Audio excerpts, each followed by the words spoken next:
book that I follow is Judith Weston's Directing Actors book, and there's a she's been around for a long time. She has a new book out, so the new book is the 25th anniversary. It's much more expanded than the old book, and it's great. And she talks about actions. She talks about the emotional event of the scene, like what's the thing that's happening in the scene. She talks about a million things. The thing about directing is you can never just talk about one thing. But every single thing that, which is what I love about it. But her basis and my basis is it's really work with actions rather than feelings. I really believe that the actors are in charge of the feelings. It's my feelings, and it's super hard to, demand a feeling. So that's realistic, right? Sorry, what did you say this was? Oh, Judith Weston's Directing Actors. Oh, could you write that on those pieces? Of course. I will send that information in our email. Yeah, it's a great book. For stage and screen, but it applies. I work with theater a lot too. It sort of works. It works for actors. Let's see. So where was I? I think I've really trained as a director. I went to UCLA graduate school and worked with a lot of different people. Some from directors, which was a really interesting lesson. Shouting at the actors just love me. Wow. I know I don't want to do it that way. So it's been really eclectic, and the more I've worked, the more I've learned from actors and from my colleagues. But I have to say, because probably I was in a movement class when I was about 4 years old that my mother put me in, that moved, there's something about visceral movement for me that is very telling. Like I think we also as human beings really read the body first. So in theater, this is a little bit more of a thing because you're seeing people on stage moving, but even in film, we pick up the body and we actually as human beings are reading that, whether we're, completely conscious of it. I just think, like this, everybody would feel that, right? So I sort of use a combination of what's their body telling me and what's the text telling me, and then working with actors with actions and trying different. And actions are just verbs. They keep the actor active, and then the emotion rises above that, and that's really what the actors are producing. So it's not you can't order a feeling and have it go into the action. You sort of have to do the action, and the feeling will follow, which just happens to be a phrase that Stanislavski, who's the sort of originator of the method, not the method Marlon Brando, but the other method, what he came up with in his early years in Russia. Do the action, and the feeling will follow. And that's just true in life. So he's really replicating life in a certain way, which is what we're in charge of doing, I think, mostly. Did that answer the question? Does that answer your question? Yeah. I mean, that's a great book, and you can't, you'll never tire of it. It's just, you just open a page and you find something to read. She's amazing. I've just barely cracked the new one because I'm like intimidated by it. And also there's a ton of videos that she has on YouTube that are really informative. Sometimes the words don't completely communicate, just like in life, they don't completely communicate the idea. So watching her talk about it, I think is really helpful. She's been at it for a long time. She's probably in her 70s now, so and there's, if you just look in the glossary or the index of that book, there's a ton of actors she's worked with, just tons. So she's kind of a pioneer in this particular method that I also described. So you said you were an actor for a long time. From your experience as an actor, what's something difficult that you deal with from your directors that a lot of times directors overlook? Like the yelling. The yelling. The yelling. Yeah, don't do the yelling. Yeah. Yeah. I think the biggest misconception is that that directors have about actors is they don't really understand how hard it is. They just really don't. The integration of story, character, who the other person is, what's the situation, and me and my emotions, me the actor and my emotions. To, that's seriously complex, right? To be able to translate all that. So I think directors think that actors, it looks easy, they make it look easy, so they think it is easy, and it's really super hard. Yeah. And I think as a director, you're much more successful if you can really key into nurturing the process with the actors, and because they're, I said this class 5 times today, the actors show me the story often when they're acting the scene. Like I can kind of know because I can do an analysis, I understand the structure of the scene and what the scene means to do, but then the actors show me different ways of doing it along the lines of the actions prescribed or new ones that we found. They're showing me the story as well. So I feel like I don't know if all directors feel this, but they're for me it's collaboration. It's total collaboration. I cannot do my work without them. And presumably they could do their work without me. I don't want them to think that, but it's true. They can, but they appreciate being, helped along with how it's reading. They want to be part of the story. Anyone have questions? Yes, understood. Basically, I came in little late, and so I just want to know what you guys know of what. Oh my God, really? Sorry.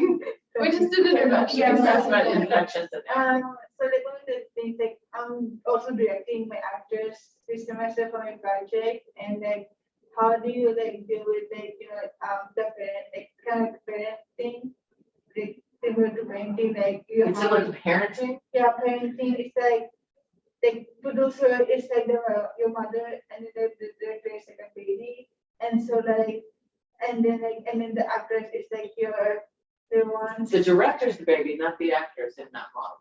Is that what you're saying? Yeah. No, I'm asking you. Are you saying that? And that's why The director's the baby. I think the actress is the baby and the director is. Okay, so you're okay. So that's what I And heard from where did you get this idea of working? I get it when I read the book from the directing actors for. She talked about it that way? Yeah, that's why I heard that in the middle of the book where there's a dictatorship, several dictation. Yeah. Was there that one? The dictator director? Yeah. Yeah. I think that's what Yeah, that's very different than the parental baby thing. I mean, it's dictators treating them. Yeah, well, that's just all cuts across that they're your collaborators. And you're never going to get something out of an actor unless you honor what they're giving you. Because they have to learn to trust you, and they don't want to look bad. So it's hard for young directors to say, son, that was great, but it's just not going to work, right? It just doesn't work for the scene. But I'm gonna do the subtext then. That wasn't at all what I wanted. What you just gave me, it wasn't at all it. But I'm not going to tell her that because I gave her that direction. She did it, right? So now I'm going to say, son, this just doesn't work. Let me try this. It's no fault, no blame. Let's just move on, right? But I do know in my head that she, I would maybe say that actor can't do that thing or whatever. It doesn't really matter. Move on. So yeah, you're a conductor, you're a director, you're managing people a lot. You're managing personalities, and this actor is different from that actor. It's different from that cinematographer. Everybody's different. And you have to be a leader at some level, a leader, and I like to think follower. Somebody's not really following what the actors do and pushing it this way, cutting this out, and pushing it this way. It's very, it's very collaborative. But you have to. It's I don't know if some of you have done some acting, and it's a really tricky. It's a really tricky moment when a director says, "I don't know what do you guys want to do." Oh. Like, oh man, I want to quit is what I want to do. This is my job. Right. Because why? Because you're looking to me For what? For guidance, Yes. for you to tell me what you want, what your vision is. What I with think the this story series. is. Exactly. Yep. What are my points in your interpretation? What are, what do you guys think? I know, what do you think? I mean, when you're down the road a bit, and like, do you think that works, or what do you think about this moment for you? Does that work, or you want to try something different? They're a choice, but it's like, what I just said to her was like, I don't know what this is about, you tell me. That's not about confidence. It doesn't make you feel like I'm gonna have any, ability to edit or make your performance better. Tells you, I don't know what the hell I want, and I, just go for it, and I hope it works for you. Right? So there is hierarchy in some way, but it's a guidance hierarchy, not like how you do it my way, because that doesn't work. Yes, What do you think of Stanley Kubrick's style of directing? I don't know it. Stanley Kubrick, because like he made a lot of movies, but like he's very famous with like Yeah. cinematography, but like his directing, the way he creates like his actors is like he has like 10 shots like for one scene. Like Yeah. he did so many shots just for that one scene. Right. Speaking of business filmmakers, he's not. Right? Just saying, no, I'm just saying in terms of methods, in terms of ways of working. So you hear all the time, stories, legends even that, probably have changed from what really happened to like makes a better story. But you hear stuff all the time about Kubrick and directors like torturing actors to get a performance, or Dustin Hoffman. Here's a great story. Dustin Hoffman and Meryl Streep in the movie. Kramer versus Kramer. What? Is that the one you think of? Which one? Kramer versus Kramer. Kramer versus Kramer. Kramer versus Kramer, yeah. Kramer. And I don't know who the director was, but Dustin Hoffman thought he was the director. They're getting in, they're in a cafe, they're talking, the camera's right there. And they're gonna have this, their husband and wife talking about their kid, and they're having a horse. And just before they say, take or whatever, he slaps her across the face. And then they go. I read this from this guy who wrote a biography of her, and she didn't want it in there. She didn't want anybody to read it about her. But yeah, you don't slap her across the face to get a performance out of fucking Meryl Streep. Hello. Anyway, yeah. So yeah. No, it's just I've heard like a million stories like that. Like when during the shooting of The Exorcist, William Friedkin apparently went up. I forget the actor's name, but she was like Linda Blair. was who plays the mother in The Exorcist? Oh yeah, I couldn't say her face. Yeah. Ellen Burstyn. Yes, I think so. Yeah. So there's a part where she's like shoved, and they have a rip, but they have like a cord to do it. And like she says, like after one take, she's like, okay, like you guys can pull that way like less, because that like really messed with my back. And then he goes to the guys and like, pull it way harder. Yeah. So It's like stuff like some of that. this is the older days, but Yeah. there is that kind of tough guy soldier situation sometimes on sets that as a female director or any part on any role on set, we are responsible for creating the atmosphere that we want. So people aren't gonna change. They're gonna, you won't have set up guidelines. What works on what doesn't. Now that kind of stuff where the Meryl Streep thing wouldn't happen now because there's so many more controls over things, but still there's this new thing, that, we've had, when they do stunts, they're like staged for the camera to the nth degree and rehearsed. Never before did they do kissing or makeout or sexing that way, right? That was just like, just do it, and we'll shoot it. Now they have that. Now they have intimacy choreography. Super important for people to stay, not feel exploited, and also that the director of the story gets told. Because you throw two people in a room who never met each other and have to, make out like crazy, it doesn't mean it's telling the story, right? There's more to it than that. Just like choreography is very important. So things are changing slowly, but if you're going to be a director on set, you have to have the authority to be able to show that kind of stuff, or have your team all be aligned on that, because it just doesn't work. And it's just bad behavior, it's not anti-feminist or anything, it's just bad behavior. And women can do it too. If we have more questions, we'll jump in, but I want to get started. Yes. So we can all What are the themes? start some practice in. You guys want to choose a theme? We should do the it's very sapphic. This is just fighting. Is it your singing to roll? Oh, no, Kate just gave it to us, and then this is the funny one. The truth about Captain Howard is the funny one. But the fabric.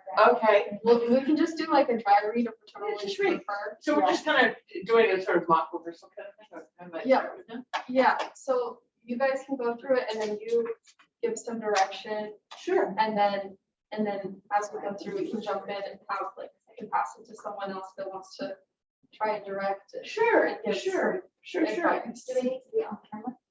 Yeah, you could just come up here. Want me to So if go? you wanna move over to the other chair.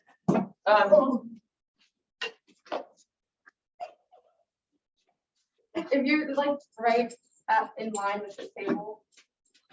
Oh, there's the camera. So I'll leave the camera. Yeah. Or if You you're guys. underneath- Why don't you guys sit? Okay. Oh, no, thank you. I'll take your chair then. Oh, nice try. You just have a seat. Okay, so what I would do before they begin, right? Because the director's the leader, so it's not just go read it, right?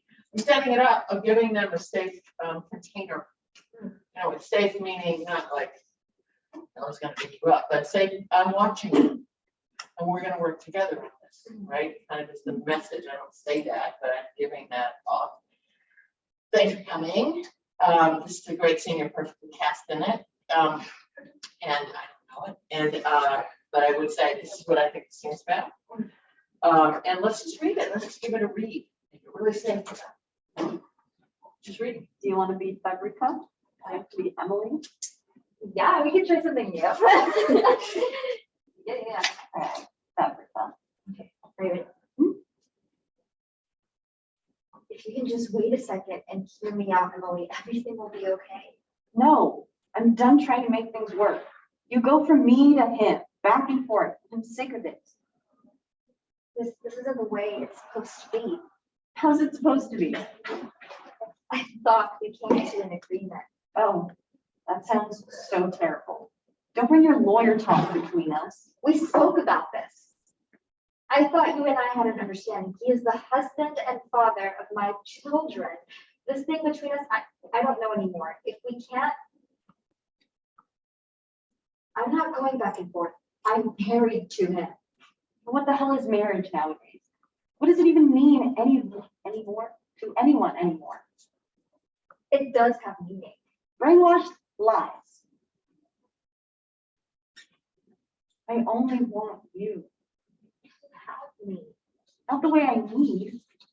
What more can I give you? We are the best friends and we love one another. I tell you everything. And then it comes tumbling down and I'm here left all alone, like a dog waiting for its owner to come and take me for a walk. I don't want to be your owner.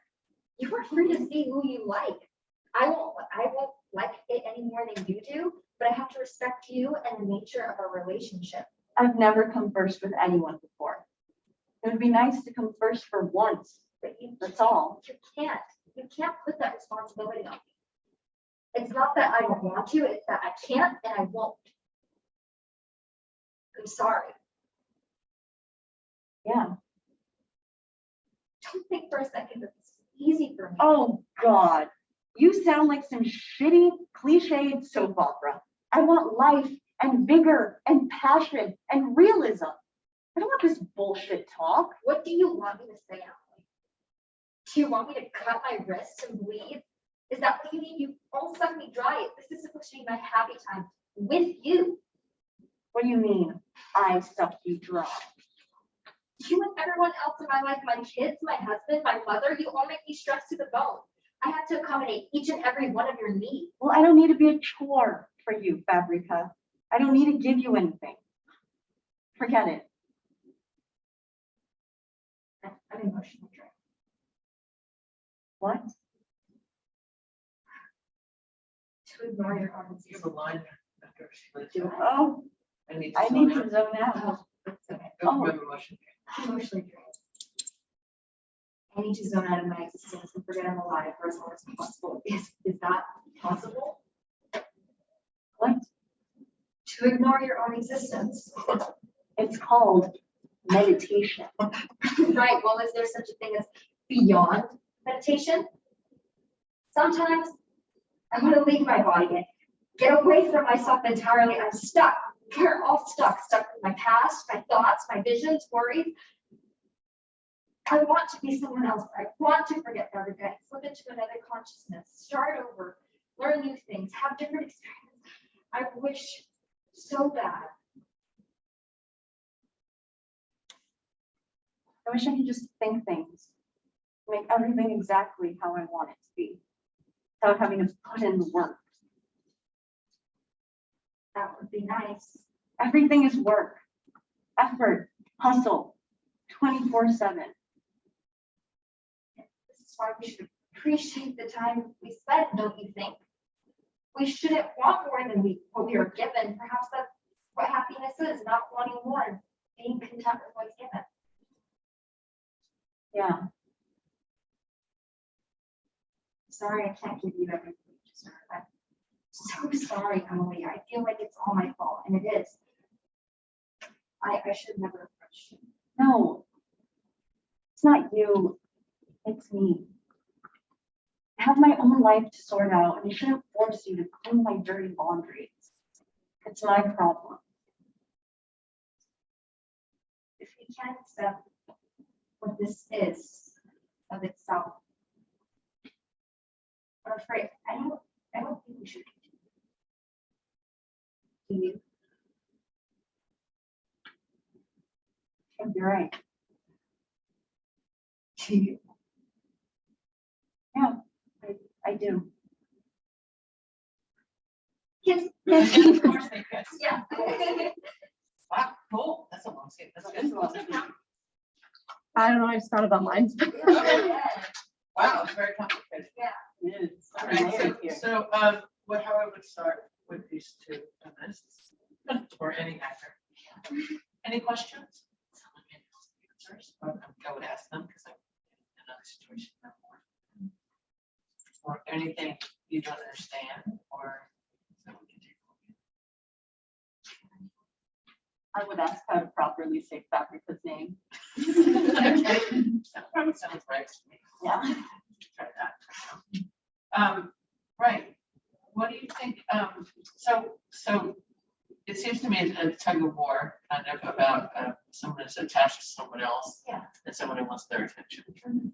And by the end, she gets her attention, kind of, they kiss, right? I mean, I don't know what that means, but that's sort of, to me, it reads as against everything that you've given her up to then. Yeah. You've sort of given her the no, yeah. And what do you think, just in general, what do you guys think, what do you think it's kind of about? Well, there's not just your kids, it's a scene about, a story about friends, you know, having a fight, I mean, those are dumb ways, anything come up for you? Okay, the kiss kind of, Definitely a love triangle. yeah. Yeah. When they're fucking around behind Erica's husband. Right. And like, that's all that Erica kind of has stated. She's stated, well, I stated multiple times, like, this is it, beyond closed doors, like, we're not together, like, I have a husband. I have But kids. they've already been together. Yeah. Right, okay, Yeah. so she started breaking up with her. Yeah, yes. So that's kind of what's going on, like, and then at the end, it's like, oh, well, whatever. Hypocrisy, Now yeah. that we've had this discussion. I got that off my chest, you're really so cute, I can't Oh, resist. right. Right? Exactly. So, yeah, so it's quite a long scene and there's a couple of longer beats in it, but, it feels like the questions for me are, what changes her mind, right? This is not something that I would want the actor to tell me. This is more saying, this is what I think we need to figure out. How hard do they fight about this? how, you know, it's a little bit, I don't know if your grades up, but your character feels like she's fighting harder. Yes. And she's putting up the wall in some way, right? So, you know, what if we want to identify with, or like where are the places where, you know, something she said or something like has risen to the surface that you really want to fight for, or that she's mischaracterizing something, because she kind of does, right? She kind of like, you know, yeah, and that's why I was surprised with the kiss, because she's sort of like acting like nothing's happened. So one of the things I'd want to establish with them, and we don't need to now, but is what is their past, right? How, you know, is it they slept together one night when they were both drunk, or do they, you know, does she sneak out every Wednesday when, you know, whatever, like, because that establishes the given circumstances, right? Given circumstances are what is the story, what's the who, where, why, when, and in that case, that choice, and it's probably in the script, but for now we would make it up. Really determines a lot of the scene, like how entitled are you to her? How much of a change is this, or does she always treat you like this, right? And does she always give in like this? Right. I'm used to having my way. Right. Or yeah. So is this the time when, you know, I mean, to me, I would just make a guess because I don't know, but I would say this is the time when you really call her out on it. When she's all of a sudden just made a turn and pretended like nothing's happening. You have to punch down that wall and like remind her. And also, what other power do you have? I feel like just knowing this secret is power in itself. The secret about that you're, About us. yes, The secret itself, you know, this could blow up all of her life. yes, you could blow up. Not this, you could by telling her husband that. Yeah, Exactly. yeah. So however much that gets It has played, to make nice with me. kind of. I don't know that that's your, you know, that's not like the most best seductive technique. But you know, as scenes go, they have rising action, right? They come to a conflict and it gets resolved in some way. So that would be the thing that you have in your back pocket of like, you know, I mean, I imagine there's also this is the first time this has happened where she's been like, no, you know, is this the first? So those are questions that I would ask, and because we don't know the scene at all, let's have her read it again and just make some choices. See what happens. I think we do fuck around a lot because it's like you go from me to him to back and forth. I feel Yeah. like we were friends for a really long time, and then maybe we started seeing each other before she got married. That's good. That's good. Yeah. So she feels like she's number one. Because Really? it's like, it feels like a double betrayal. The best friend Yeah. and your lover, like that is, and Yeah. both of you are letting me go.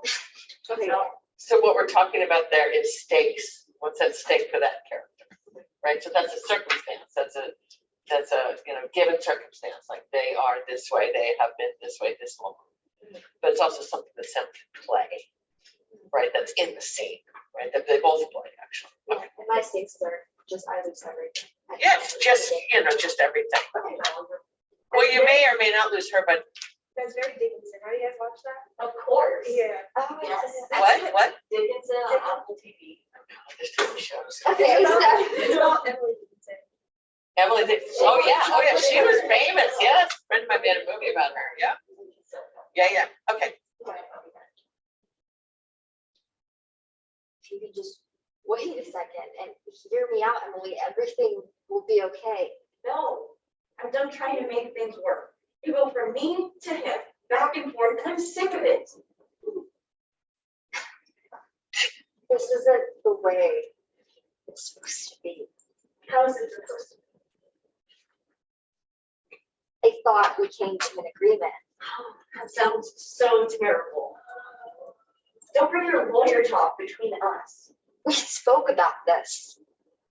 I thought you and I had an understanding. He is my husband and the father of my children. This thing between us. I don't know anymore. If we can't, I'm not going back and forth. I'm married to him. And what the hell is marriage nowadays anyway? What does it even mean to anyone anymore? It does have meaning. Brainwashed lies. want you. You have me. On the way I eat. What more can I give you? We are the best of friends. We love one another. I tell you everything. And it comes tumbling down and I'm left alone like a dog waiting for an owner to take me for a walk. I don't want to be your owner. You are free to see who you like.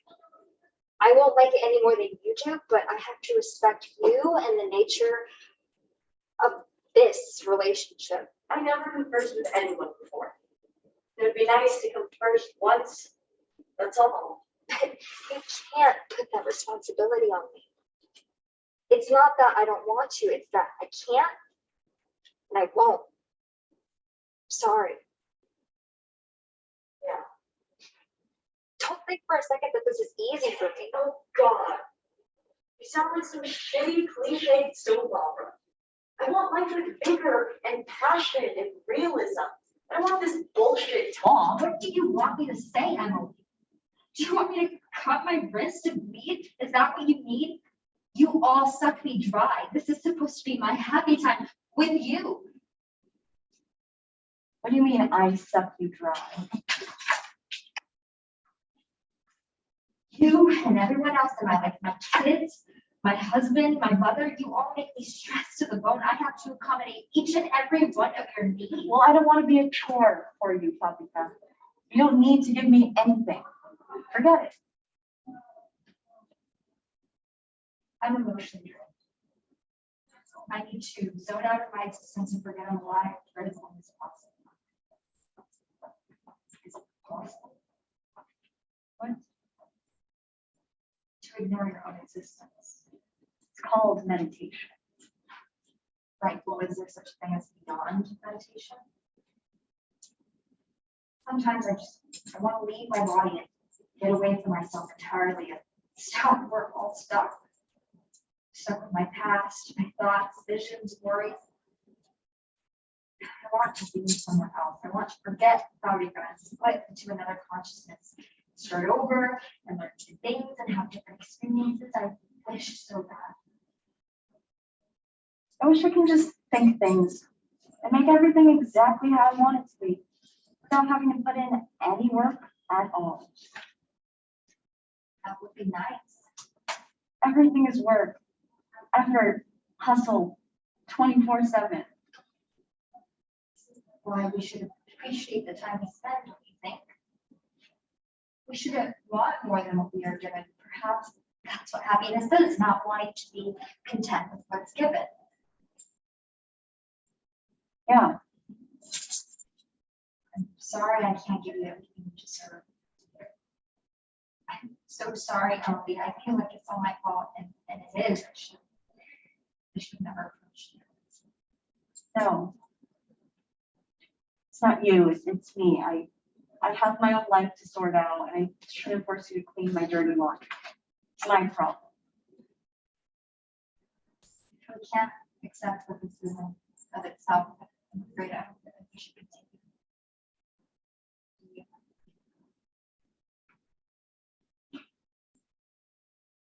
I think you're right. Yeah, I do. Yeah, but then you're gonna kiss her.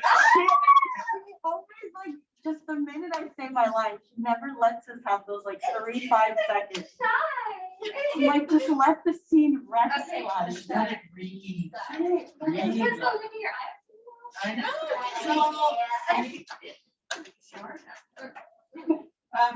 Cool. So, I mean, what I would do with them, and then have more exposure, I've had more exposure to the scene, but I'd break it up into beats for myself, figure out how the scene works. And what they each want and what actually is the result of this. So each scene has an arc, like something changes in the scene.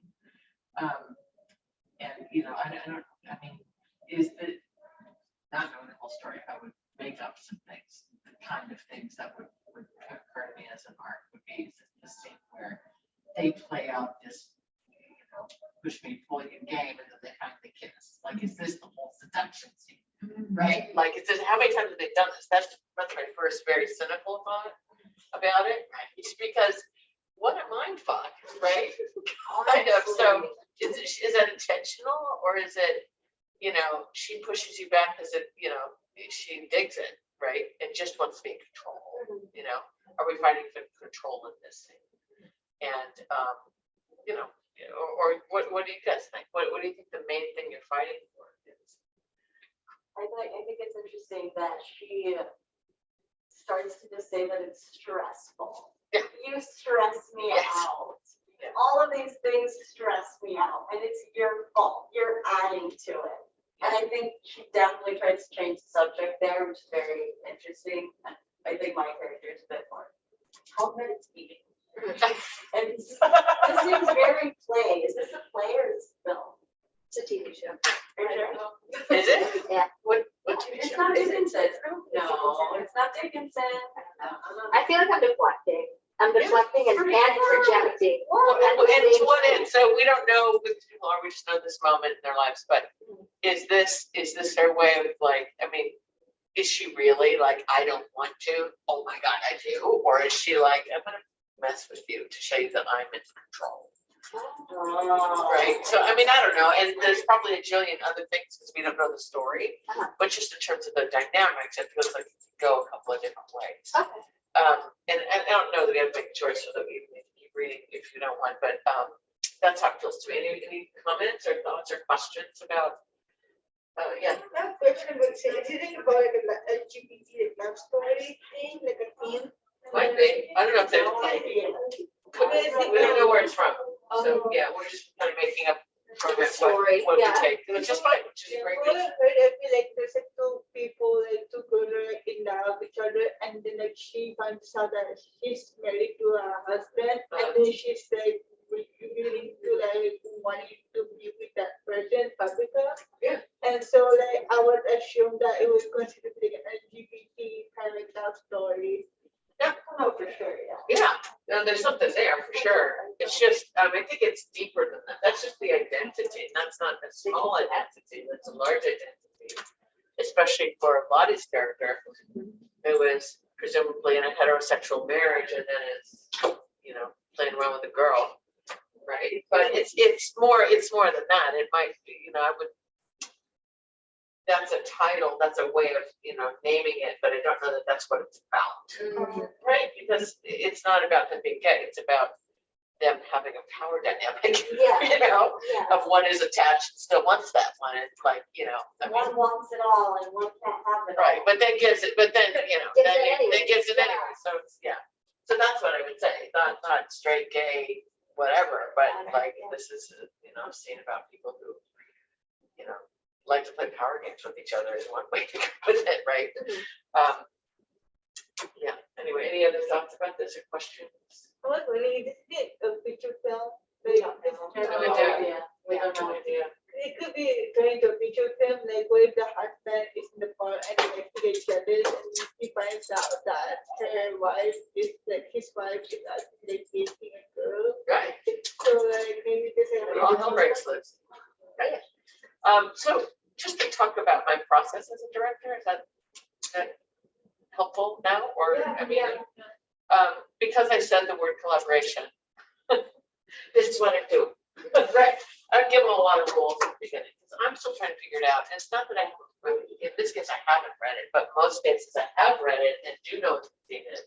But I also want to see what story the actors are giving me, or what their take is. Not that I can't change it, because I can't, right? I can change it with different actions or different ways they play something or different backstory or whatever.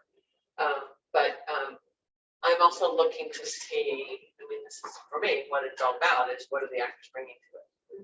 Because I don't have the ideal actor doesn't exist. I have the actors who have cast, who are fantastic, and they're going to do the things that they do well, right? And I'm going to push them in certain ways or whatever. But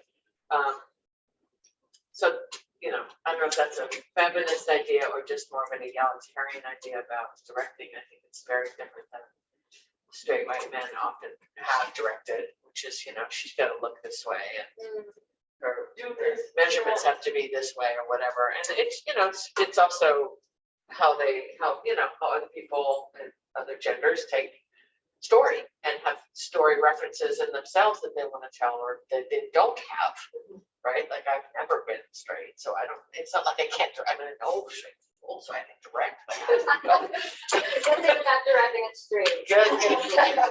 But anyway, it's really for me just about collaboration, and I want to hear questions. If you have questions or comments or Anyone on Zoom too, yeah, feel free to talk in. dealt with that before as an actor. There's not this is It's he's about, talking about the yeah, Yeah. it's interesting. The slap.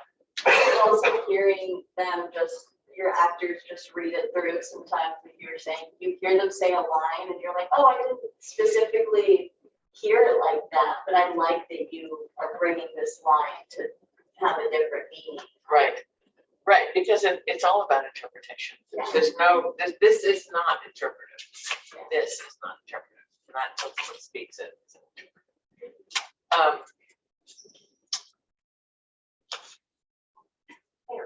I mean, I guess I would just say a couple of the things that I most like to do are, you know, I love working with actors. I also love, I just love the idea of play in this. And it's very serious play, but it's play. Because we're really making shit up. We really super are. Based on the story, but like, what it's really went that way? I saw you look around. What's that about? It's incredibly inventive, right?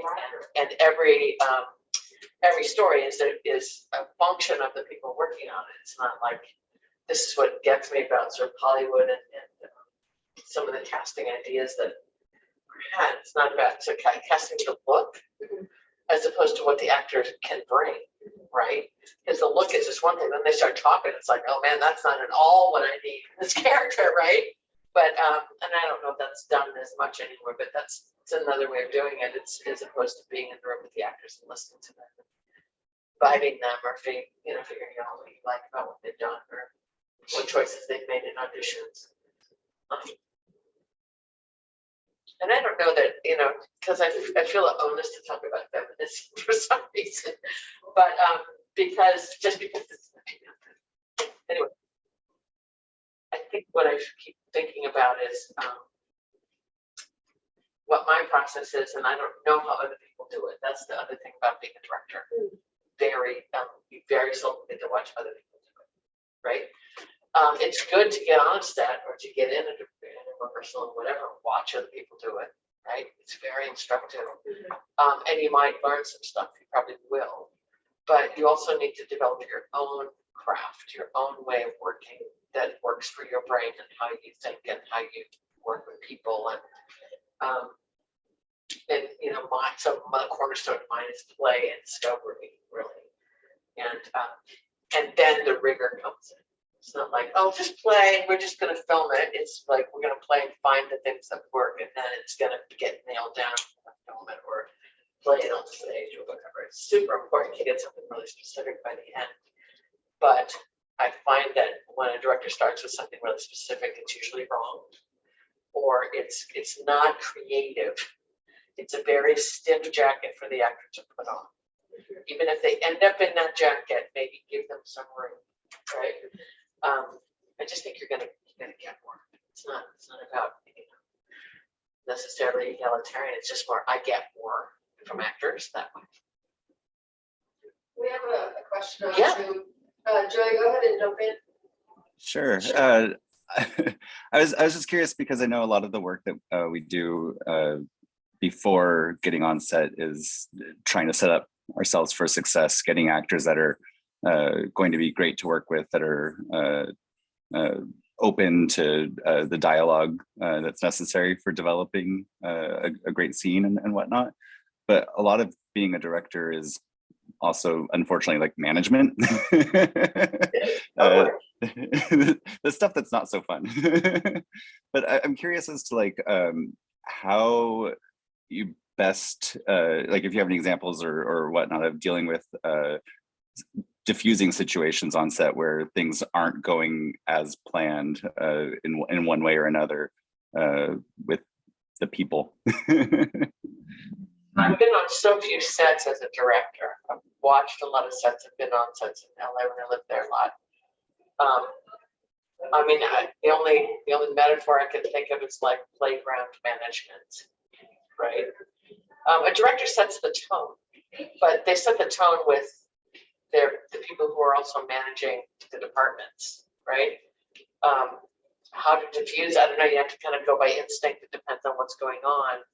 But I think the director sets the tone with the department heads and the people who are, you know, that you're not, they're not supervising them, they're working with the light crew or whatever. What are your values and how do you want people to work together? And that's both by example and also talking to people about it, I think. In mostly my work in theater, I work a lot with lighting, all the departments all the time.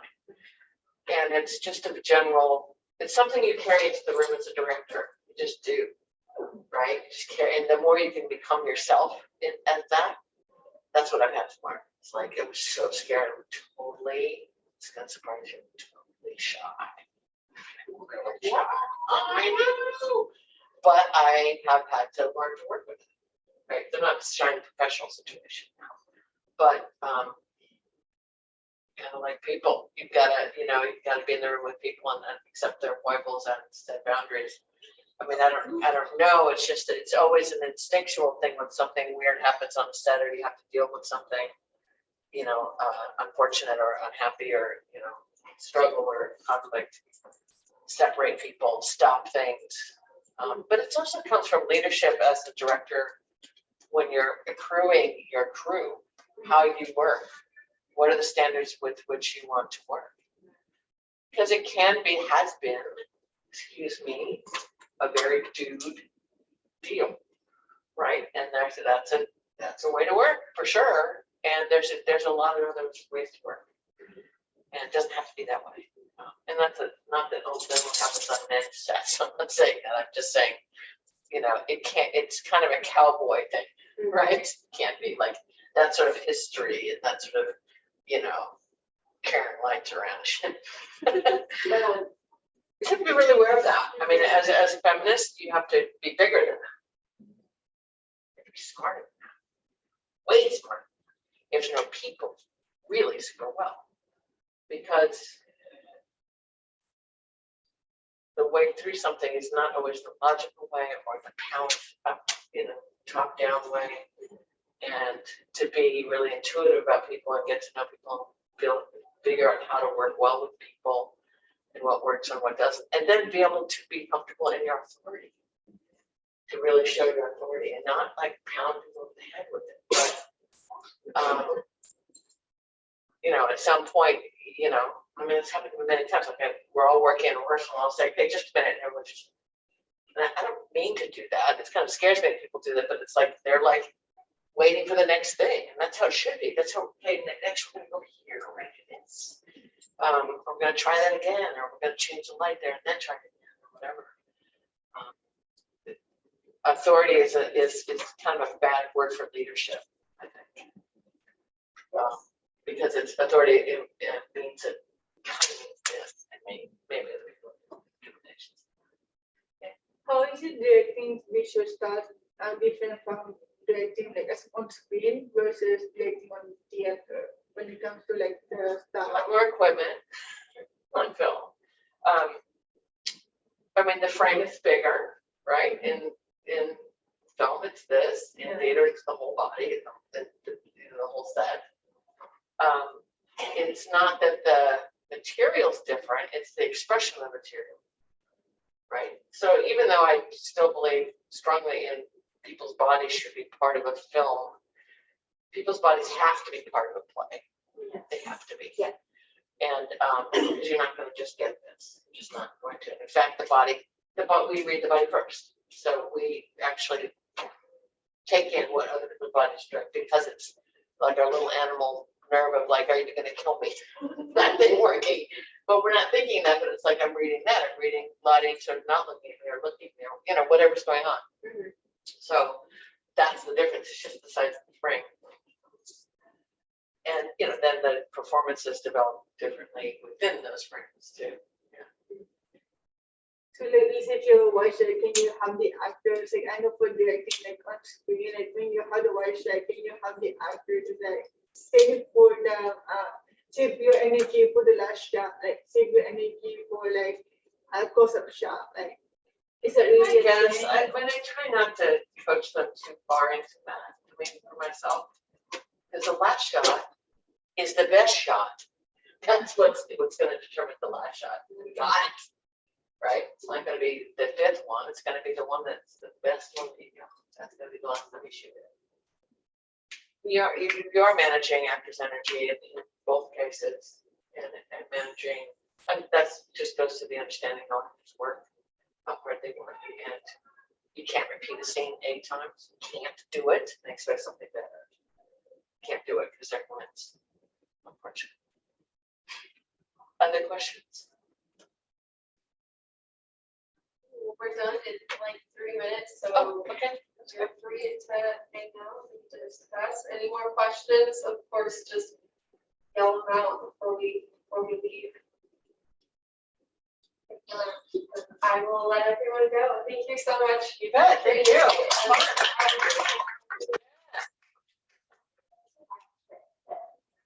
Thank you very much. Well, I use the one, but anyway, that makes sense, yeah. Thank y'all. Sometimes it's promoted or an actress. An actress. Can't do that. Thanks, you guys. There's a notes you made of the. Oh, gosh, sure. Pass the notes to These were, I mean, I don't know if you read them, and they're just things